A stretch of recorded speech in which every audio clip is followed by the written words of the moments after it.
வணக்கம். என் கையில் இருக்கக்கூடிய இந்த லஞ்ச் பாக்ஸில் நான் என்ன எடுத்து வந்திருக்கிறேன்? வெஜ், நான்வெஜ், ஆட்டுக்கறியா, சிக்கனா, பசுமாட்டுக்கறியா, எரும மாட்டுக்கறியா?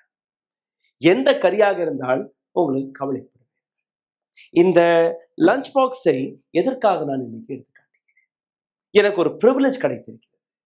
இந்த நாட்டில் நான் இஸ்லாமியராக இல்லை, நான் ஒரு ஹிந்துவாக பிறந்திருக்கிறேன். அதனால் என்னுடைய லஞ்ச் பாக்ஸில் நான் என்ன எடுத்து வந்திருக்கிறேன் என்கிற எந்த விதமான கவலையும் யாருமே படமாட்டார்கள். ஆனால் இதே இஸ்லாமியராக இருந்தால் அவருடைய லஞ்ச் பாக்ஸில் என்ன வந்திருக்கிறது, எந்த கறி இருக்கிறது என்று அதை நோண்டி பார்ப்பார்கள்.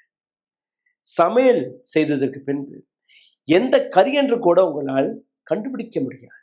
ஆனால் ஒரு இஸ்லாமியர் எடுத்து வந்தால் அந்த நபரை சந்தேகம் என்கிற பெயரில் கொலை செய்யக்கூடிய வேலையை இந்த நாட்டில் இருக்கக்கூடிய பசுமாட்டு காவல்காரர்கள், கௌரக்ஷக் என்கிற ஹிந்து தீவிரவாதிகள் தொடர்ந்து அவர்களை கொலை செய்து வருகிறார்கள். இந்த இடத்தில் ஹிந்து என்கிற ஒரு பிரிவிலேஜை வைத்து நான் எதை வேறாலும் சாப்பிடலாம், என்னை யாருமே சந்தேகப்படுத்த மாட்டார்கள். என்னை சந்தேகப்படாதவரை என்னுடைய துணியை வைத்தோ, என்னுடைய தாடியை வைத்தோ, என்னுடைய லஞ்ச் டப்பாவை வைத்தோ யாருமே என்னை சீண்டக்கூட மாட்டார்கள். ஆனால் இஸ்லாமியர் கையில் இது போன்ற ஒரு டப்பா இருந்தாலே போதும், இந்த டப்பாவில் இருக்கக்கூடிய உணவை சந்தேகம் என்கிற பெயரில் அவரை கொலை செய்யக்கூடிய வேலையை இந்த நாட்டில் இருக்கக்கூடிய ஹிந்து கௌரக்ஷக்கை சார்ந்த அந்த மிருகங்கள், டெரரிஸ்ட்கள் கொலை செய்யக்கூடிய வேலையை பார்த்து வருகிறார்கள். There are armies of criminals. கிரிமினல்களுடைய ஆர்மிக்களை நாம் உருவாக்கி விட்டோம் கடந்த 10 ஆண்டுகளில். கௌரக்ஷக் என்கிற பெயரில் எந்த விதமான ஆர்மியை நீங்க கொண்டாடி வருகிறீர்களோ அந்த ஆர்மிகள் கையில் லைசன்ஸை கொடுத்தது யார் என்று ஸ்டேட் கவர்மெண்ட், பாரதிய ஜனதா பார்ட்டியில் இருக்கக்கூடிய பல்வேறு தலைவர்கள் இது போன்ற ஆர்மியை உருவாக்கி வைத்திருக்கிறார்கள். இது போன்ற குண்டர்களை உருவாக்கி வைத்திருக்கிறார்கள். சந்தேகத்தின் பேரில் எத்தனை பேரை கொலை செய்வீர்கள்? கௌரக்ஷக் என்கிற பேரில் எத்தனை பேரை கொலை செய்வீர்கள்? பசுமாடு, எருமை மாடு, எந்த மாட்டின் கறியை நீங்க சாப்பிடலாம், சாப்பிடக்கூடாது என்கிற அந்த விளக்கத்திற்கு வருவதற்கு முன்பு பல மாநிலங்களில் பீஃப் பேனாக கிடையாது. இந்த நாட்டில் எத்தனையோ மாநிலங்கள் பீஃப் பேன் என்று கூறி வருகிறார்கள். ஆனால் சட்டப்படி நீங்க பார்க்கும்போது கவு ஸ்லாட்டரிங் இல்ல பீஃப் பேன் கிடையாது. ராஜஸ்தான், மத்திய பிரதேஷ் போன்ற இடங்கள் அங்க இருக்கக்கூடிய மாடுகள் சீக்ரெட்டாக இருக்கிறது, அதை கடவுள் போன்று மதித்து வருகிறார்களா? ஆனால் இதே மாடுகளை அந்த மாட்டுடைய உரிமையாளர்கள் ரோட்டில் தவிக்க விட்டு வேடிக்கை பார்க்கும்போது உணவில்லாமல் பிளாஸ்டிக் பைகளை சாப்பிட்டோ இல்ல ரோட்டில் ஆக்சிடென்ட் ஆகியோ எத்தனை பசுமாடுகள் இறந்து போய் வருகிறது. அதை பற்றி இவர்கள் கவலைப்படுகிறார்களா? கிடையாது. இவர்களுடைய வேலை பசுமாட்டுக்களை காப்பாற்றுவது கிடையாது.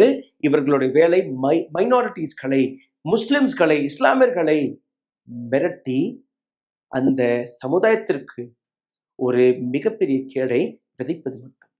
இந்த பதிவில் பீஃப் என்கிற பெயரில் எந்த விதமான பொய்யை விதைத்து வருகிறார்கள், எந்த விதமான உண்மையை உங்களிடமிருந்து மறைத்து வருகிறார்கள் என்று நீங்க பார்க்க போறீர்கள். மாட்டின் உரிமையாளர்கள் ஒரு பக்கம், இன்னொரு பக்கம் விவசாயிகள். இது போன்ற குண்டர்கள் இந்த நாட்டில் எந்த விதமான ஸ்டேட்டுடைய சப்போர்ட்டை வைத்து எந்த அளவில் கவ் ப்ரொடெக்ஷன் என்கிற பெயரில் அப்பாவி மக்களை கொன்று வருகிறார்கள் என்று நீங்க தொடர்ந்து பார்த்து வருகிறீர்கள். இந்த இடத்தில் சமீபத்தில் நடந்த ஒரு இன்சிடென்ட், 12ஆம் வகுப்பு படிக்கக்கூடிய ஒரு மாணவர் 30 கிலோமீட்டர் சேஸ் செய்து டெல்லி ஆக்ரா நேஷனல் ஹைவேவில் சுட்டு கொன்ற அந்த காட்சி. கடைசியில் என்ன தெரிய வந்தது? அது ஒரு ஹிந்து என்று கூறிவிட்டார்கள். இந்த நபரை கொன்றது அவர்களுக்கு பெரிய விஷயம் அல்ல. அந்த நபரை தவறாக கொன்றதும் பெரிய விஷயமாக அவர்களுக்கு தெரியவில்லை. இந்த நபர்கள் பேசிய வார்த்தை என்ன? ஆரியன் ஒரு ஹிந்து என்பது எங்களுக்கு கவலை அல்ல, ஒரு பிராமணருடைய மகனை நாங்க கொன்று விட்டோம், அதுதான் எங்களுக்கு கவலை. அப்போ இஸ்லாமியர்களை நீங்க கொல்லலாமா? இஸ்லாமியர்களை கொள்ளுவது நீங்க எப்படி அதை நீங்க சரியாக பார்க்கிறீர்கள்? இந்த அளவில் இந்த நாட்டில் ஒரு மிகப்பெரிய கொடூர செயல் நடந்ததற்கு பின்பு கூட அதே மாநிலத்தின் சீஃப் மினிஸ்டர், ஹரியானாவின் சீஃப் மினிஸ்டர் என்ன கூறுகிறார் அதை நீங்க பாருங்க. கிராமத்தில் இருக்கக்கூடிய மக்கள் பசுமாட்டுக்களை கடவுள் போன்று பார்த்து வருகிறார்கள். அதனால் இது போன்ற சந்தேகம் வரும்போது அவர்களுடைய கோபம் அடையக்கூடிய அந்த சுபாவம் நேச்சுரலானது. இதை பற்றி நீங்க கவலை எல்லாம் படாதீர்கள். அவர் என்ன பேசியிருக்கிறார் அதையும் நீங்க கேட்டுப்பாரு. गांव के अंदर इतनी श्रद्धा गौ माता के प्रति है कि अगर उनको पता चल जाए कि इस प्रकार का ये हालात कर रहे हैं तो गांव के लोग हैं, वो कौन रुकता है फिर उसके अंदर क्या हुआ क्या नहीं हुआ. எந்த இடத்திற்கு இந்த நாட்டை தள்ளி விட்டார்கள், எந்த அளவில் இந்த நாட்டில் வெறுப்பை விதைத்து விட்டார்கள். கடந்த 10 ஆண்டுகளில் இந்த நாட்டை ஹிந்து முஸ்லிம் என்கிற பேரில், கௌரக்ஷக் என்கிற பேரில் எந்த அளவில் மைனாரிட்டிஸ்களை அடக்கக்கூடிய வேலையை பார்த்து வந்திருக்கிறார்களோ அதற்கான இன்னொரு உதாரணத்தை நீங்க பாருங்கள். Gyan Dev Ahuja, BJP lawyer, Rajasthan state, April 2017. அவர் என்ன பேசுறார் கேளுங்கள். We should not take law into our hands, but we have no regret over his death. பெஹலு Khan என்கிற ஒரு நபரை பசுமாட்டை ஸ்மகல் செய்யக்கூடிய அந்த சந்தேகத்தின் அடிப்படையில் அவரை கொன்றுவிட்டார். நம்ம இந்த லா எல்லாம் கையில் எடுக்கக்கூடாதாம். ஆனால் இது போன்ற நபர்கள் கொலை செய்வது, இது போன்ற நபர்கள் கொல்லப்படுவதை நாங்க பாராட்டுகிறோம். யாரு? பிஜேபியின் லா மேக்கர் கியான் தேவ் அஹூஜா பேசிய இந்த வார்த்தை. இது மட்டுமல்ல, போன வாரம் 72 வயதான அஷ்ரஃப் அலி சையத் ஹுசேன், மும்பை மகாராஷ்டிராவில் நடந்த இந்த சம்பவம், தன்னுடைய மகளின் வீட்டுக்கு போயிருக்கிறார். மகளின் வீட்டுக்கு போகும்போது எருமை மாட்டு கறியை அவர் எடுத்து சென்றிருக்கிறார். பசுமாட்டு கறி எல்லாம் கிடையாது. இது போலீஸே அதற்கான விளக்கத்தை கொடுத்திருக்கிறார். ஆனால் போலீஸ் ட்ரைனிங் எடுத்துக்கொள்ளக்கூடிய ஒரு சில ஹிந்து ரைட் விங்கர்ஸ்கள் அவரை சந்தேகத்தின் பேரில் எந்த அளவில் அடிச்சிருக்கிறார்கள், ட்ரெயினில் இருந்தே தூக்கி வீசி விடுங்கள் என்றெல்லாம் மிரட்டி இருக்கிறார்கள். இன்னைக்கு அந்த நபர்களுக்கு பெயிலும் கிடைத்து விட்டது. இதே போன்றவர்களும் சுத்தி கொண்டிருக்கிறார்கள். சந்தேகத்தின் பேரில் எந்த அளவில் இந்தியன் லாவை நீங்க புரிந்து கொள்ள வேண்டும். சந்தேகத்தின் பேரில் எந்த அளவில் இவர்கள் அடிச்சு துன்புறுத்தி வருகிறார்களோ, லா என்ன கூறுகிறது? இந்த நாட்டில் பஃபலோ மீட் எந்த இடத்திலுமே பேன் செய்யப்படாத மீட்டாக இருக்கிறது. ஒரு சில மாநிலங்கள் பசுமாட்டுக்கறியை சாப்பிடக்கூடாது, மாட்டுக்கறியை சாப்பிடக்கூடாது என்று கூறலாம். ஆனால் பல்வேறு இடங்களில் பீஃப் இஸ் நாட் பேண்ட். முக்கியமாக நீங்க எடுத்துக்கொள்ளுங்கள், கேரளா, கோவா, வெஸ்ட் பெங்கால், தமிழ்நாடு, கர்நாடகா, நார்த் ஈஸ்ட்ல இருக்கக்கூடிய ஒரு சில மாநிலங்கள், மிசோரம், மேகாலயா, அருணாச்சல் பிரதேஷ், இங்கெல்லாம் கவு ஸ்லாட்டரிங் பேன் கிடையாது. இங்க பீஃப் சாப்பிடுவது ஒரு சாதாரணமான விஷயமாக பார்க்க. ஆனால் கௌரக்ஷக் என்கிற பெயரில் எந்த அளவில் இவர்கள் பசுமாட்டு கறியாக இருக்கட்டும், பீஃபாக இருக்கட்டும், அல்ல பஃபலோ மீட்டாக இருக்கட்டும், எந்த விதமான மீட்டாக இருந்தாலும் சந்தேகத்தின் பேரில் மைனாரிட்டிகளை மட்டுமே தாக்கக்கூடிய வேலையை இவர்கள் பார்த்து வருகிறார்கள். இவர்களுடைய உண்மை முகத்தை நீங்க பார்க்க வேண்டும். உத்தரப்பிரதேசத்தில் இதுவரை அங்க இருக்கக்கூடிய பெண்கள், அங்க இருக்கக்கூடிய குழந்தைகளை பாதுகாப்பதற்காக ஒரு சரியான சட்டத்தை கூட போடாத அதே அரசாங்கம் national security act for Kaur slaughtering என்கிற ஒரு புதிய சட்டத்தை கொண்டு வந்துவிட்டார்கள். பெண்கள் பாதுகாக்கப்படவில்லை, சின்ன சின்ன குழந்தைகள் பாதுகாக்கப்படவில்லை. ஆனால் பசுமாட்டை நாங்கள் பாதுகாப்போம், அதற்கான ஒரு சட்டத்தையும் கொண்டு வந்தோம். இவர்களுடைய உண்மை முகத்தை நீங்க புரிந்து கொள்ள வேண்டும் என்றால், ஏழை இந்துக்களை ஏழை இஸ்லாமியர்களுடன் மோதவிட்டு தனக்கான அரசியல் லாபத்தை தேடிக்கொள்வதுதான் இந்த இடத்திற்கான இன்னொரு உண்மை. பாருங்கள், இந்த நாட்டில் இருக்கக்கூடிய மிக பெரிய ஸ்லாட்டரிங் ஹவுசஸ், இந்த இடத்தில் பசுமாட்டை ஸ்லாட்டர் செய்கிறார்களோ அந்த இடம் இந்துக்களுக்கு சொந்தமான இடங்களாக இருக்கிறது. இந்த கம்பெனிகள் இந்துக்களுக்கு சொந்தமாக இருக்கிறது. பீஃப் எக்ஸ்போர்ட்டில் இந்துக்களுடைய கம்பெனிகள் தான் இருக்கிறது. இதிலிருந்து ஒரு company Alaya exports, Bharatiya Janata party இவர்களுக்கு எலக்ட்ரோரல் பாண்ட் வழியாக நிதியும் கொடுத்திருக்கிறார்கள்.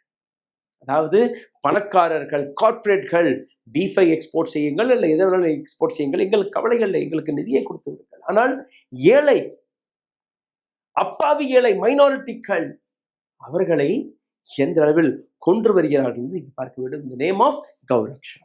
Buffalo meat exporter Alaya even paid money to Bharatiya Janata Party through electoral bond. இதை எப்படி நீங்க பார்ப்பீர்கள்? அடுத்த படத்தை நான் உங்களுக்கு எடுத்து காட்டுகிறேன். இந்த படத்தில் இருக்கக்கூடிய நபர்கள் தேசபக்தர்கள் கிடையாது, ஆனால் கிரிமினல்கள். இவர்கள் கையில் இருக்கக்கூடிய ஆயுதங்களை பாருங்கள். இந்த நபர்கள் பொலிட்டிக்கல் மாஸ்டர்ஸ்களுடைய அந்த டர்ட்டி ஜாபை செய்து வருகிறார்கள். காரணம், அரசியல்வாதிகள் இவர்கள் போன்று மக்களை கொல்ல முடியாது. அவர்கள் செய்யாத விஷயத்தை இவர்களை வைத்து செய்ய வருகிறார். ஏன் இந்த நாட்டில் இருக்கக்கூடிய அரசியல்வாதிகளுடைய மகன்கள்? அப்படி கௌரக்ஷா ஒரு மிகப்பெரிய சீக்ரெட்டான விஷயமாக இருந்தால், மதத்திற்கு சேவை செய்யக்கூடிய விஷயங்களாக இருந்தால், ஏன் அமித்ஷாவுடைய மகன், ஏன் ராஜ்நாத் சிங்குடைய மகன், ஏன் பல்வேறு அரசியல்வாதிகளுடைய மகன்கள் இது போன்ற கௌரக்ஷா கேங்கை நடத்துவதல்ல? ஏன் அவர்கள் அமெரிக்கா செல்கிறார்கள், அங்க இருக்கக்கூடிய சிட்டிசன்ஷிப்பை வாங்குகிறார்கள், பெரிய பெரிய பட்டப்படிப்புகளை படிக்கிறார்கள்? எதற்காக? இது போன்ற தலைவர்களுடைய மகன்களுக்கு பிளம் போஸ்டிங் கிடைக்கிறது. அவர்கள் மட்டும் நன்றாக இருக்கணும், நிறைய சம்பாதிக்கணும்.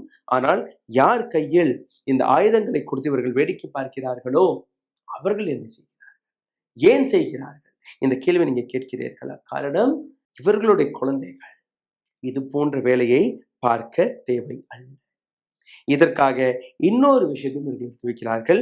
ஹிந்து கத்ரே மே ஹை, இந்துக்கள் ஆபத்தில் இருக்கிறார்கள். காரணம், அப்படி இந்த ஒரு ஃப்ரேஸை பேசிவிட்டால், இந்த ப்ரொபகண்டாவை பரப்பிவிட்டால், நீங்க எந்த விதமான கேள்வியும் கேட்க மாட்டீர்கள்.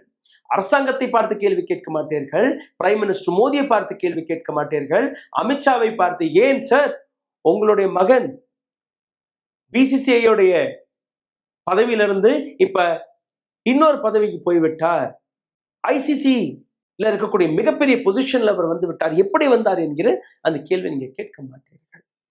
இந்த நாட்டில் இருக்கக்கூடிய ஃபியூல் பிரைஸ், அதை பற்றி பேச மாட்டீர்கள். அன்எம்ப்ளாய்மெண்ட்டை பற்றி பேச மாட்டீர்கள். பெண்களுடைய சேஃப்டியை பற்றி பேச மாட்டீர்கள். உடைந்து ஆங்காங்கே உடையக்கூடிய அந்த பாலங்களை பற்றியும் நீங்க பேச மாட்டீர்கள். ஆனால் கௌரக்ஷா என்கிற பேரில் பிரைம் மினிஸ்டர் மோடி பேசிவிட்டார், கௌரக்ஷக் என்கிற இந்த கிரிமினல்களை பற்றி பேசிவிட்டார் என்கிற அந்த ப்ரொபகண்டாவை மற்றும் இவர்கள் ஆங்காங்கே பேசி வருகிறார்கள். அது போதுமானதா? அதையும் நீங்க பார்க்க வேண்டும். जो लोग सच में गाय की रक्षा कर रहे हैं, वह लोग इंसानों को सड़क पर नहीं मार रहे हैं. உண்மையிலேயே கௌரக்ஷா என்கிற வேலையை உண்மையிலேயே பார்க்கக்கூடிய நபர்கள் இது போன்ற மனிதர்களை ரோட்டில் வெட்டி வீச மாட்டார்கள். ரோட்டில் அவர்களை கொல்லக்கூடிய வேலையை பார்க்க மாட்டார்கள். இந்த நபர்கள், அதாவது சோ கால்ட் கௌரக்ஷக்ஸ், உண்மையிலேயே பசுமாடுகளுக்கு வேலை பார்க்கிறார்களா? ஆங்காங்கே சாப்பாடு இல்லாமல், தண்ணீர் இல்லாமல், படுகேவலமான நிலையில் இருக்கக்கூடிய அந்த மாடுகளை இவர்கள் காப்பாற்றக்கூடிய வேலையை பார்க்கிறார்கள். கௌரக்ஷா என்கிற பெயரில் எத்தனை குண்டர்கள் ரோட்டில் இருந்தாலும் உண்மையிலேயே மாடுகளை பார்க்கக்கூடிய, பாதுகாக்கக்கூடிய பல்வேறு நபர்கள் எடுத்து வைக்கக்கூடிய குற்றச்சாட்டு. அரசாங்கத்தின் வழியாக எங்களுக்கு நிதி கூட கிடைப்பதில்லை, அவர்களுக்கு உணவை வாங்க கொடுக்கக்கூடிய அந்த பணம் கூட எங்களிடம் இல்லை. இவர்களிடம் எந்த அளவில் அந்த மாடுகளுக்கான பாசம் இருக்கிறதோ, அந்த மாடுகளை பாதுகாக்கக்கூடியவர்கள் வேலை பார்த்து வருகிறார்களோ, அவர்களிடம் பிஜேபி எந்த விதமான நிதியும் கொடுப்பதில்லை, அரசாங்க நிதியை கொடுப்பதில்லை. அந்த மாடுகளை காப்பாற்றக்கூடிய வேலையை அவர்கள் தன்னுடைய முயற்சி வைத்து எடுத்து வைத்து வருகிறார்கள். அவர்கள் யாரையுமே கொல்லுவதெல்லாம் கிடையாது. அப்ப இவர்கள் வேறு, அவர்கள் வேறு. முஸ்லிம்ஸ் எந்த அளவில் இந்த நாட்டில் அவர்களுடைய நிலை இருக்கிறது என்று பாருங்கள். பெண்கள் தனியாக ரோட்டில் போனால் வீட்டுக்கு திரும்புவாளோ திரும்ப மாட்டாளோ என்கிற அந்த பதற்றத்தில் ஒவ்வொரு பெற்றோரும் இந்த நாட்டில் வாழ்ந்து வருகிறார்கள். ஆனால் இன்னைக்கு ஒரு இஸ்லாமில் ரோட்டில் நடந்து போனால் நான் திரும்பி வருவேனா வரமாட்டேனா என்கிற அந்த பதற்றத்தில் ஒவ்வொரு இஸ்லாமியரும் வாழ்ந்து வருகிறார். தாடியை பார்த்து, தொப்பியை பார்த்து, துணியை பார்த்து இவர்களை அடையாளம் கண்டுபிடிக்கலாம் என்று கூறக்கூடிய இந்த நாட்டு பிரைம் மினிஸ்டர் ஒரு ஸ்டேட் இன் ஹோம் மினிஸ்டர், இன்னொரு ஸ்டேட் இன் சீஃப் மினிஸ்டர். அனைத்து நபர்கள் பேசக்கூடிய வார்த்தைகளை பாருங்கள். இதே போன்ற விஷயங்கள், அன்ப்ரூவன் ரூமர்ஸ்களை வைத்து எப்படி இந்துக்களை பாகிஸ்தான், பங்களாதேஷ் போன்ற நாடுகளில் கொன்று வருகிறார்களோ, அப்போ உங்களுடைய ரத்தம் எப்படி கொதிக்கிறதோ அதே போன்றுதான் இங்கேயும் ஒரு இஸ்லாமியர் கொல்லப்படும் போது வெளிநாடுகளில் இருக்கக்கூடிய இஸ்லாமியர்களும் கொந்தளிப்பார்கள். அதிலிருந்து பல பிரச்சனைகள் இந்தியாவை நோக்கி வரும் என்று ஏன் நீங்க சிந்திப்பது? India belongs to Muslim as it does to Hindus too. எப்படி இந்துக்களுக்கு இந்தியா இருக்கிறதோ அதே போன்றுதான் இஸ்லாமியர்களுக்கும் இந்தியா இருக்கிறது. ஆனால் ஏன் இந்த நபர்கள் கௌரக்ஷா என்கிற பெயரில் இந்த அளவில் தாண்டவம் ஆடிக்கொண்டிருக்கிறார்கள் என்று கேட்டீர்கள்னா, இவர்களுக்கு எந்த விதமான பயமும் கிடையாது. இவர்கள் மனதில் இந்த நாட்டில் இருக்கக்கூடிய சட்டத்திட்டம் வழியாக, அரசாங்க வழியாக எந்த விதமான பயமும் கிடையாது. காரணம், ஒரு சில அமைப்புகள், ஒரு சில அரசியல்வாதிகள், ஒரு சில அரசியல் கட்சிகள் இவர்களுக்கு அந்த செக்யூரிட்டியை வழங்கி வருகிறார்கள். They are not scared. But you have to be scared in front of them. இதே போன்ற இன்னொரு கதை எடுத்து வைக்கிறேன். 9 வருடம் முன்பு நடந்த ஒரு சம்பவம். முகமது அக்லாக் என்கிற தாத்ரி உத்தரப்பிரதேசத்தில் இவர் கொல்லப்படுகிறார். இவருடைய மகன் மனைவிக்கு முன்பே இவரை சந்தேகத்தின் பேரில் கொன்று விடுகிறார்கள். பிஜேபி மினிஸ்டர் கொடுத்த அந்த ஸ்டேட்மெண்ட்டை கேளுங்கள். இந்த நபர்கள் இந்த நாட்டில் இருக்கக்கூடிய அநீதியை தட்டி கேட்டார்கள், அதனால் தான் அவர்களை கொண்டு விட்டார்கள். 9 வருடம் ஆகிவிட்டது. இன்னைக்கும் அந்த கொலைகாரர்கள் சுதந்திரமாக இருக்கிறார்கள். அந்த கிராமத்திலிருந்து அவர்கள் வெளியேறவில்லை. யார் தான் வெளியேறியது என்று நீங்க பார்த்தீர்கள்னா, முகமது அக்லாக்குடைய குடும்பம் தான் அந்த கிராமத்திலிருந்து வெளியேறி இருக்கிறது. இன்னொரு ஸ்டோரி, தலித் உனா ஒரு இறந்து போன மாட்டுடைய தோலை உரித்திருக்கிறார். அந்த குற்றத்தை வைத்து பிரமோத் கிரி கோஸ்வாமி, சிவசேனாவுடைய லோக்கல் லீடர், எந்த அளவில் அந்த நபரை கொன்று விட்டாரோ அதற்கு பின்பு அந்த விஷயத்தை எப்படி ஜஸ்டிஃபை செய்து வந்தாரோ அதே விஷயத்தை வைத்து தெலங்கானாவின் பாரதிய ஜனதா பார்ட்டியின் எம்எல்ஏ ராஜா சிங் அவர் ஒரு ஸ்டேட்மெண்ட் கொடுக்கிறார். என்ன பேசினார் அதை கேளுங்கள், அதற்கான அர்த்தத்தை நான் உங்களுக்கு புரிய வைக்கிறேன். मैं उन दलितों को ये कहना चाहूंगा, क्या गौ हत्या करना जरूरी है?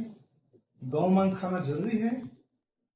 ये बहुत गलत है, क्योंकि तुम जैसे गलीज दलितों की वजह से आज जो देशभक्त है, जो धर्म भक्त है, जो गौ भक्त है, उन दलितों का नाम खराब हो रहा है। और जिसने भी जो गाय काटने के लिए जो भी दलित जो गाय को या गाय के मांस को जो ले जा रहा था, जो उसकी पिटाई हुई है वो बहुत ही अच्छी हुई है, उसका मैं समर्थन करता हूं। उन सभी लोगों का समर्थन करता हूं जिन्होंने अपने बल पर उनको अच्छी से अच्छा सबक सिखाया है। I support the beating of Dalit who slaughter cows to eat meat. இங்க இஸ்லாமியர் கிடையாது, தலித்களையும் இவர்கள் டார்கெட் செய்கிறார். அதாவது யாரெல்லாம் மாட்டுக்கறியை சாப்பிடுகிறார்களோ அவர்கள் இந்த நாட்டுக்கு எதிரியாக இருக்கிறார்கள். அவர்களை கொன்றாலோ அடித்தாலோ துன்படுத்தினாலோ எந்த விதமான கவலையும் கிடையாது. நான் அவர்களுக்கு பாதுகாப்பா இருப்பேன், நான் அவர்களுக்கு பக்கபலமாக இருப்பேன். யார்? பிஜேபியின் எம்எல்ஏ ராஜா சிங் பேசுகிறார். இதே போன்று 2014ஆம் ஆண்டு பிரைம் மினிஸ்டர் மோடி வந்ததற்கு பின்பு Pune paste tech professional Mohsin ஷேக் கொல்லப்படுகிறார். இவர் கொலை செய்ததற்கு பின்பு ஒரு எஃப்ஐஆர் போடப்படுகிறது. ஹிந்து ராஷ்டிர சேனாவை சார்ந்த நபர்கள் இவரை கொன்று விட்டார்கள். எதற்காக கொன்றீர்கள், எப்படி கொன்றீர்கள் என்று நீங்க பார்க்கும்போது ஏதோ ஒரு வாக்குவாதம் நடந்திருக்கிறது. அவருடைய தாடியை பார்த்து இவர் ஒரு இஸ்லாமியர் என்று நாங்கள் கண்டுபிடித்தோம், அதனால் கொன்று விட்டோம். அப்போ ஒரு தாடியை பார்த்தோ, துணியை பார்த்தோ, தொப்பியை பார்த்தோ, இல்ல நான் காட்டிய இந்த டிஃபன் பாக்ஸில் இருக்கக்கூடிய உணவை பார்த்து நீங்க கொன்று விடுவீர்களா? இதைத்தானா இந்த நாட்டில் நாம் பார்க்க வேண்டிய விஷயங்கள்? இதைத்தானா இந்த நாட்டு சட்டத்திட்டம் உங்களுக்கும் எனக்கும் வழங்கி வருகிறது? அந்த ப்ரொடெக்ஷனை நீங்க பாருங்கள். மொஹசின் ஷேக் ஒரு டவுட்டின் காரணத்தை வைத்து கொலை செய்யப்படுகிறார். இந்த நபருடைய படத்தை பாருங்கள். இந்த நபருடைய பேர் தான் மோனு மானேசர். கௌரக்ஷா என்கிற ஒரு தீவிரவாத அமைப்பை நடத்தி வரக்கூடிய செல்ஃப் ப்ரோக்ளைம்ட் கவ் விஜிலண்ட் ஹிந்து டெரரிஸ்டாக இந்த நபரை கூறலாம். ஹரியானாவில் நடந்த ஒரு மிகப்பெரிய கலவரம் நூ என்கிற இடம், அந்த இடத்தில் தான் இந்த நபரை கண்டுபிடித்துதான் ராஜஸ்தான் அரசாங்கம் 2 நபர்களை, இஸ்லாமியர்களை உயிருடன் தீ வைத்து கொளுத்திய இந்த மிருகம் 8 மாதங்கள் வரை எங்க இருக்கிறான், யாருமே இந்த நபரை கைது கூட செய்யவில்லை. ஹரியானாவில் நடந்த அந்த கலவரத்திற்கு பின்பு இந்த நபருடைய வீடியோ போட்டோக்கள் வெளிவந்ததற்கு பின்பு அப்போதான் ராஜஸ்தான் போலீஸுக்கே இந்த நபரை பற்றி ஞாபகமே வருது. ஓ, he is wanted, he is being wanted for a case. அதனால் அவரை கண்டுபிடித்து விட்டார்கள். இன்னைக்கு எங்க இருக்கிறார்? he is out on the bail. இந்த நபருடைய கனெக்ஷனை மட்டும் பாருங்கள். அனுராக் தாக்கூருடன் செல்ஃபி எடுத்துக்கொள்ளக்கூடிய நபர், அமித்ஷா அவர்களுடன் படம் எடுத்துக்கொள்ளக்கூடிய எந்த அளவில் இது போன்ற கௌரக்ஷா என்கிற இந்த நபர்களுடைய ரீச் இருக்கிறது என்று பாருங்கள். இன்னொரு சில படங்கள் எடுத்து காட்டுகிறேன். இந்த நபர்கள் இந்த நாட்டில் இருக்கக்கூடிய போலீஸ் டிபார்ட்மெண்ட்லயோ ஆர்மியில் இருக்கக்கூடிய நபர்கள் கிடையாது. இவர்கள் கையில் இருக்கக்கூடிய அந்த அருவாள், வாள், துப்பாக்கி, குண்டுகள் இது எல்லாமே இந்த நாட்டு அரசாங்கம் கொடுத்தது கிடையாது. இவர்கள் ஹிந்து டெரரிஸ்ட்கள், ரேண்டம் கிரிமினல்ஸ். இவர்கள் கையில் எப்படி இந்த ஆயுதம் வந்தது என்று நீங்க பார்க்க வேண்டும். ஹிந்து பாய் 12ஆம் வகுப்பு படிக்கக்கூடிய ஒரு மாணவரை சுட்டுக் கொள்ளக்கூடிய நபர்கள் தான் இவர்கள். இந்த நாட்டில் கடந்த 10 ஆண்டுகளில் எதைத்தான் விதைத்தார்கள் என்று கேட்டீர்கள்னா, ஹேட்ரேட், அதாவது வெறுப்பை விதைத்திருக்கிறார்கள், விஷத்தை விதைத்திருக்கிறார்கள். இவர்கள் எந்த விதமான ஹிந்து மதத்தையோ காப்பாற்றக்கூடிய நபர்கள் கிடையாது. இவர்கள் செய்யக்கூடிய இது போன்ற காரியங்களை வைத்து உங்களுக்கோ எனக்கோ எந்த விதமான நல்லதுமே நடக்காது. இவர்கள் தனக்கான பொலிட்டிக்கல் லாபத்திற்காக மட்டுமே அப்பாவிகளை கொல்லக்கூடிய வேலையை பார்த்து வருகிறார்கள். அந்த அப்பாவி ஹிந்து, முஸ்லிம் 2 பேருமே. நன்றி, வணக்கம். Kareem's biryani paradise at liberty and catering services, கோடம்பாக்கத்தின் அறுசுவை அடையாளம். ஊடகம் கார்ப்பரேட் அரசியல்வாதிகளின் கைப்பாவையாக அடிமைகளாக இருந்தது போதும், இனி சாட்டை எடுத்து சுழற்றும் நேரம் வந்துவிட்டது. ஊடகம் பொதுமக்களாகிய உங்களுக்காக, உங்களாலேயே இயக்கப்பட வேண்டும். ஊடக சுதந்திரத்திற்காக உங்களின் பங்களிப்பை இன்றே அளித்திடுங்கள்.